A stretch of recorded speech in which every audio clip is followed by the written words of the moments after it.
जब याद तुझको प्यारा अखिलेश ओम होगा, तेरे प्रभाव से तो पत्थर भी मोम होगा। तेरे प्रभाव से तो पत्थर भी मोम होगा। जब याद तुझको प्यारा ओ रे मनवा,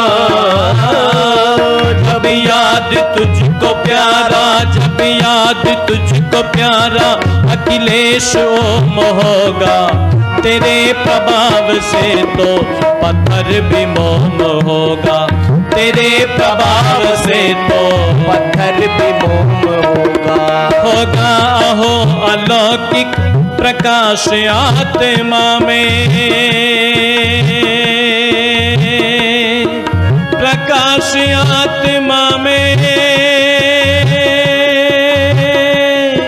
प्रकाश आत्मा में होगा अहो अलौकिक प्रकाश आत्मा में होगा अहो अलौकिक प्रकाश आत्मा में।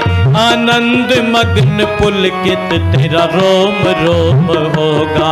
आनंद मग्न पुलकित तेरा रोम रोम होगा। तेरे प्रभाव से तो पत्थर भी मोम होगा। तेरे प्रभाव से तो पत्थर भी मोम होगा। तब याद तुझको प्यारा ओ रे मनवा, जब याद तुझको प्यारा, जब याद तुझको प्यारा, जब याद तुझको प्यारा अखिलेश होगा, तेरे प्रभाव से तो पत्थर भी मोम होगा। तेरे प्रभाव से तो पत्थर भी मोम होगा। तेरे प्रभाव से तो पत्थर भी मोम होगा। तेरे प्रभाव से तो पत्थर भी मोम होगा। तेरे प्रभाव से तो पत्थर भी मोम होगा। तेरे प्रभाव से तो पत्थर भी मोम होगा।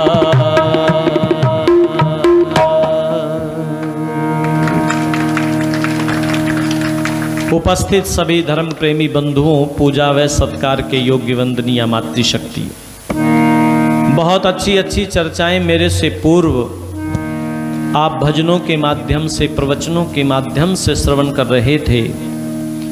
मैं आपके बीच में पंक्तियां गुनगुना रहा था कि जब याद तुझको प्यारा अखिलेश ओम होगा, तेरे प्रभाव से तो पत्थर भी मोम होगा।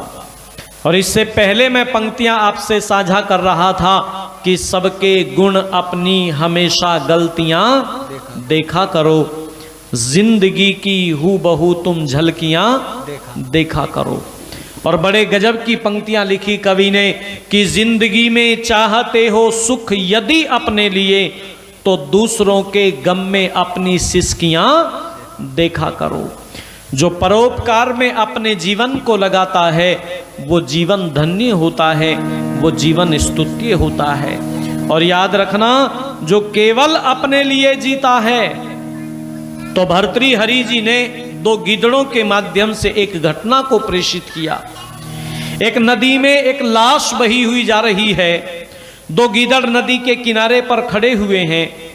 एक गीदड़ आगे बढ़कर के उस लाश को निकाल करके खाना चाहता है, पर उसका मित्र गीदड़ उसको रोकता है और रोकते हुए कहता है, तुम जानते हो इस व्यक्ति के विषय में जिसकी ये लाश बही हुई जा रही है? तुम्हें पता भी है इसके विषय में? इसने कहा नहीं, पता तो नहीं है, पर भूख लगी है। बोले नाना पहले पता कर लो। क्या पता कर लूं? कौन था ये आदमी, कैसा था ये आदमी? तो उस गीदड़ के मुख से भर्तृहरि ने कुछ श्लोक कहलवाए। वो कहता है कि हस्तौ दान विवर्जितौ श्रुति पुटौ सारस्वतो द्रोहिणे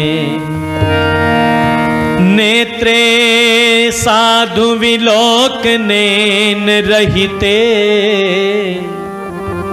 पादौ न तीर्थं गतौ अन्यायार्जित वित्त पूर्णमुदरम गर्वेण तुंगम शिरः रे रे जम्बुकमुंच मुंच सहसा नीचम मखाद्यम वपुः नीचम मखाद्यम वपुः। वो कहता है हस्तौ दान विवर्जितौ श्रुति पुटौ, इसके हाथ खाने के योग्य नहीं है। क्यों?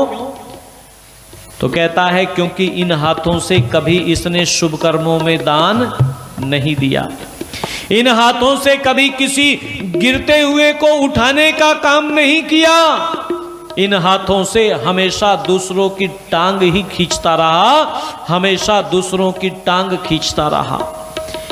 गलत काम इन हाथों से लिया है, इसलिए इसके हाथ खाने के योग्य नहीं है। और कहता है इसके कान भी खाने के योग्य नहीं है, क्योंकि इन कानों से कभी इसने भद्र नहीं सुना, कभी सत्संग में जाकर के, कभी वेद के प्रचार में जाकर के इसने भगवान की स्तुति के गीत नहीं सुने, दूसरों की निंदा और चुगली हमेशा सुनता रहा, दूसरों को देख देख करके हमेशा जलता रहा। समाई है सोच ऐसी जाने क्या दिमाग में, जलता ही रहा सदा ईर्षा की आग में। ओ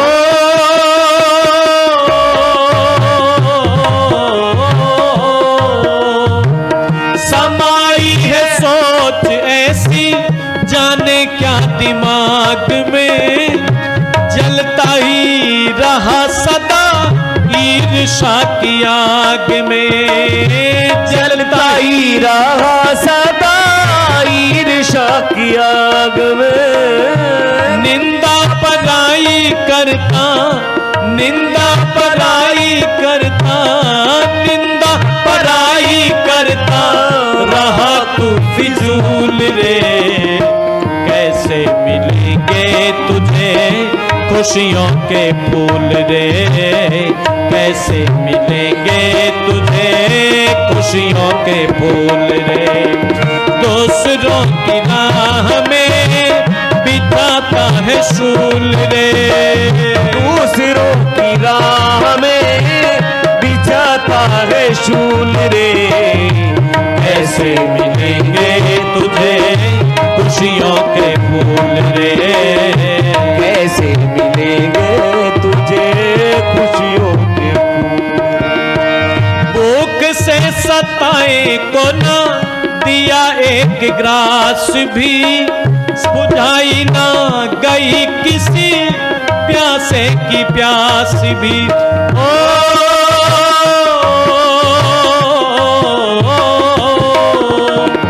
भूख से सताए को ना दिया एक ग्रास भी, बुझाई ना गई किसी प्यासे की प्यास भी, बुझाई ना गई किसी प्यासे की प्यास भी।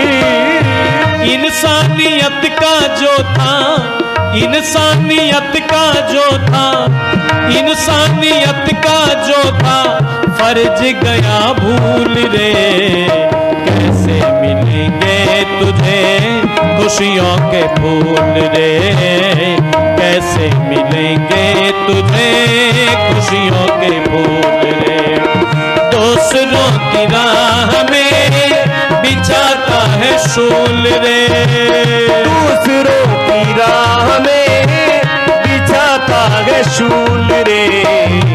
कैसे मिलेंगे तुझे खुशियों के फूल रे, कैसे मिलेंगे तुझे खुशियों के फूल रे, कैसे मिलेंगे तुझे खुशियों के फूल रे, कैसे मिलेंगे तुझे खुशियों के फूल रे, कैसे मिलेंगे तुझे खुशियों के फूल रे। भूख से सताए को ना दिया एक ग्रास भी, और बुझाई ना गई किसी प्यासे की प्यास भी।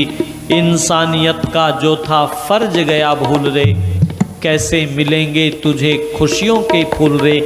प्याऊ पर बैठा है एक आदमी, एक प्यासा व्यक्ति आया और प्यासा व्यक्ति आकर के इससे कहता है, भाई मुझे बहुत जोर से प्यास लगी हुई है, बाबूजी बड़ी कृपा होगी एक गिलास पानी पिला दीजिए। इस बाबूजी ने उत्तर देते हुए कहा, देख भाई, जो आदमी पानी पिलाता है वो भोजन करने गया है, बस थोड़ी देर में आने वाला है, वो आएगा और आकर के तुझे पानी पिला देगा। इसने थोड़ी देर इंतजार किया, लेकिन थोड़ी देर के बाद फिर इसने कहा, भाई बहुत जोर से प्यास लगी है, एक गिलास पानी पिला दो बाबूजी। इसने फिर वही उत्तर दिया, वो जो आदमी पानी पिलाता है भोजन करने गया है, बस आता ही होगा तुम्हें पानी पिलाएगा। थोड़ी देर इसने फिर इंतजार किया और फिर इंतजार करने के बाद इसने निवेदन किया, बाबूजी बहुत जोर से प्यास लगी है, बड़ी कृपा होगी पानी पिला दो।